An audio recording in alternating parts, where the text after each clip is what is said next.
O düşüncələrdən nə olacaq görəsən sabah? Sabah üçün çalış, plan qur, amma nə olacaq deyib, onsuz da nə olacaqdır qəlb və bu qaranı niyə salırsan? Çalış, islah elə, düzəld, inşallah da denən yaxşı olacaq. Bir dənə bu inşallah yaxşı olacaq sözü bəzən deyir, Allah bunu istəyir ki, bunu deyəsən yaxşı olsun. Yox, demir, yox, yox, nə inşallah, necə, görürəm axı belə. Elə elirsən, ona görə də pis olur. İcazə verin, bunu deyim, sözü tamamlayayım, dəftəri də bağladım. Deyir ki, evə gəlirsən, evə deyir, bəzən gecə gəlirsən, gecə vaxtıdır. Analar belədir, ana gəlir, qarşılayır, sən deyir, yemək yemisən, deyirsən, yox. Ana deyir ki, yox, gedim, indi yemək hazırlayayım. Yalvarsan ki, yox, xahiş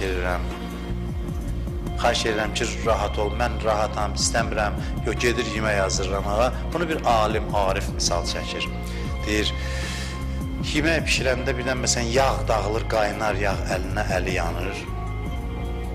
Əli yanır. Sən də durursan, deyirsən, axı, mən heç layiq deyiləm, axı, ayana.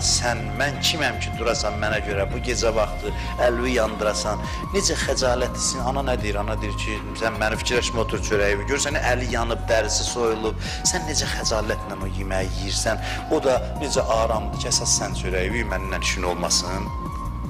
Allahın əli yanmır, amma Allahın əziz bəndələri var ki, onları göndərir bizə tərəf, onlar bizim yolumuzda.